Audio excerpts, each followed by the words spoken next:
I'm going to tell you a secret. The most powerful engine in Formula One isn't in the car. And I'm not talking about the screaming V6 hybrid that smashes past 200 miles per hour. The real engine that powers a championship team is something you will never see on race day. It's a gigantic, invisible machine of logistics, data, and pure power that burns an insane amount of energy before the race even starts. Today, we're exposing the untold story of Formula One's secret operational engine. This is a battle fought in factories, on jumbo jets, and inside supercomputers. It's a competition of power management on a scale so massive it will blow your mind, where the winner is the team that can control the colossal off-track engine that fuels their entire season. Winning an F1 championship starts years before the race even begins. It all starts inside the heart of the beast, the team's factory. And don't picture some simple garage. These are insane tech campuses that run 24/7 and eat crazy amounts of electricity, all to find a few thousandths of a second. And the craziest part of all that energy use? The wind tunnel. Imagine a gigantic, 5-meter wide fan blasting air in a huge loop. Using so much power it can be like turning on a small town. Inside, a perfect 60% scale model of the car gets hit with hurricane force winds, while hundreds of sensors hunt for every last bit of aerodynamic speed. This is one of the most energy intensive things in all of motorsport. But that's only half the story. The fastest lap of a race might actually start in a server room hundreds of miles away. Every team runs their own private supercomputer for something called computational fluid dynamics, or CFD. This is a virtual wind tunnel where they run thousands of simulations to test new parts before they're ever built. These computers and the insane cooling systems needed to stop them from literally melting are a huge, non-stop drain on the power grid. And then you have to actually build the thing. The factory floor is always buzzing, with machines carving parts out of metal and giant ovens baking carbon fiber. Every single new wing or floor has an energy cost. And because an F1 car is always changing, this process never stops. So that's the first secret engine, a crazy industrial and digital machine that turns raw electricity into pure speed, all before the car even gets a coat of paint. Once the car is built, you have to get it to the track. And this is where F1's secret engine goes global. Get this.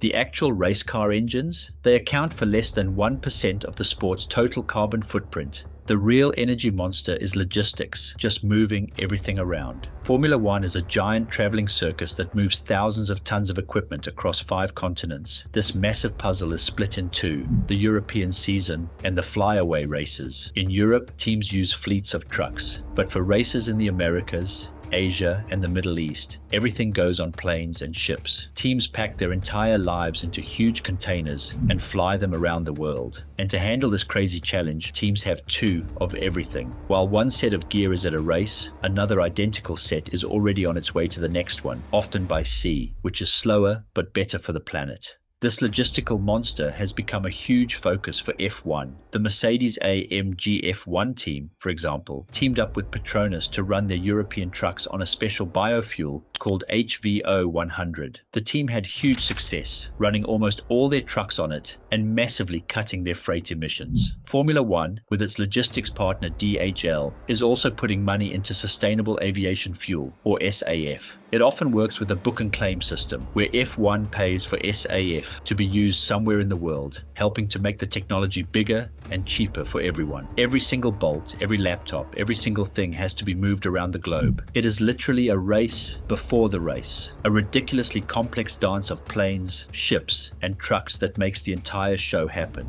If you thought this was as crazy as I did and want more insane F1 secrets, smash that subscribe button and turn on notifications so you don't miss the next video. When F1 shows up to a track, they build an entire city from scratch. The F1 Paddock is a pop-up metropolis of high-tech garages, giant hospitality buildings, and broadcast centers, and it all needs power. At many circuits, the local power grid just can't handle that huge spike in demand. So a massive part of the energy for a race weekend has to come from giant temporary power plants. Organizers are trying to make these more sustainable by using hybrid systems with batteries and running generators on cleaner fuels like HVO. Some tracks are even building their own green energy, like the solar farm at the Bahrain International Circuit, or the use of green energy at the British Grand Prix. And don't forget the people. Every team has hundreds of people, engineers, mechanics, and staff, flying all over the world for every single race. Multiply that by all the teams,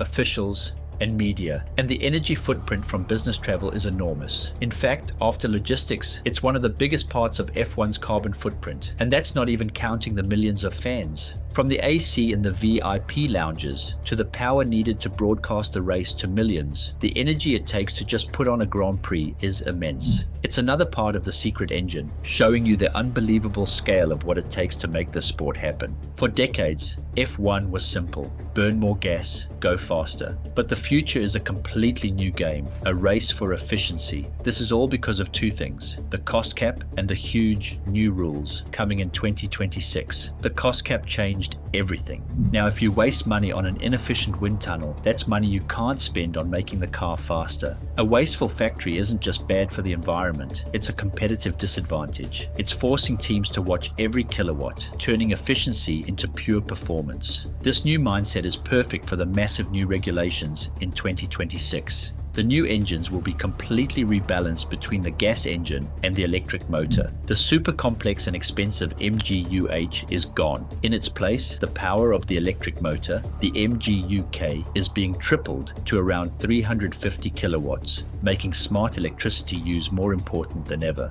And the craziest part? This new hybrid system will be powered by 100% advanced sustainable fuel. This is not a joke, it's a rule. The fuel has to come from things like non-food crops, city waste, or even carbon captured from the air. The whole point is for the fuel to be net zero over its life, which is revolutionary for a high-performance engine. And it's not just the engine. For the first time ever, F1 cars will have active aerodynamics with wings that move. On the straights, the wings will go flat to cut drag and save energy. Before a corner, they'll snap back to a high downforce setting for maximum grip. Altogether, these new rules are the biggest change in the sport in a generation. The race isn't about pure power anymore. It's about smart power. It's about who can generate and use electricity the best, who can design the most efficient aero, and who can get the most from these new sustainable fuels. We all love the sound of an F1 car screaming past, but the real power of a championship team is completely silent. It's the hum of 1,000 computers, the rush of air in a wind tunnel, and the quiet efficiency of a global logistics network.